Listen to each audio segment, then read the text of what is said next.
All right, so today we're going to start looking at momentum, which we're going to build up to working with collisions here in a bit. So just starting off, let's be able to calculate just kind of basic momentum an object has. So I'm going to use baseball for this story here. So let's say that a major league baseball pitcher can toss a baseball with a mass of 0.142. I could probably write that way better. 0.142 kilogram baseball with a speed, so that was mass, with a speed or velocity of 45.1 meters per second. So that thing's fine, okay? So our question is, what is the momentum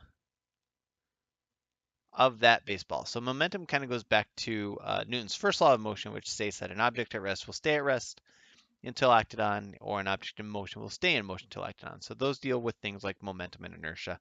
We're going to work up to that. So we're asking, what's the momentum of that baseball? To which the first thing we should be asking is, well, what's the formula for momentum? So momentum, because they ran out of letters, is in physics is represented with the letter P. Don't know why P, it just is, but really we know that momentum is equal to the mass of the object times its velocity. So this is kind of familiar, it's kind of like kinetic energy, which is 1/2 mv squared, and it's almost like force, which is mass times acceleration. It's pretty similar to these two things, but it's a little bit different, and it kind of has its own properties that we're going to spend some time with. So this is our basic equation, P equals mv. A lot of the times, though, when we're talking about momentum, we care about what direction it's in, because velocity here is a vector. That means momentum is a vector too.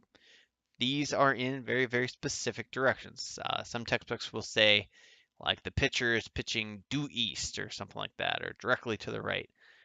Really just know, so long as you're keeping your positive and negatives, kind of in track, it's not too big of a deal.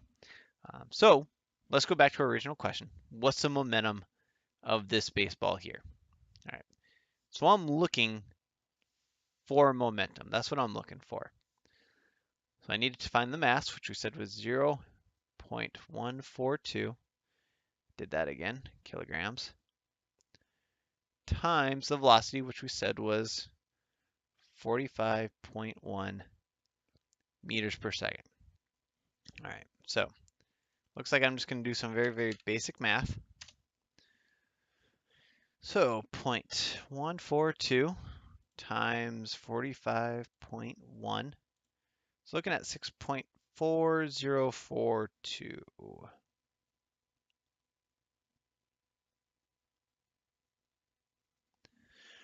Really, our units here, kilogram meters per second, is just what we're looking at.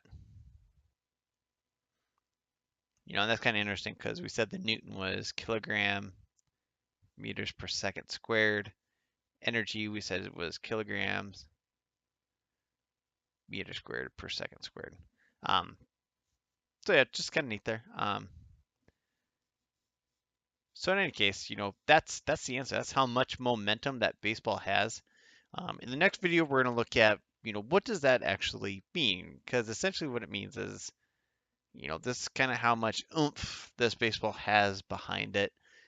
This is going to affect, what changes this baseball could affect, if it hits somebody. If you're ever watching a baseball game and you see somebody get like hit with a baseball, those baseball players, those batters, it looks like they're in a lot of pain. And that's coming back to how much momentum pretty much got transferred into those batters. So with that, good luck with practice and things get fun next time.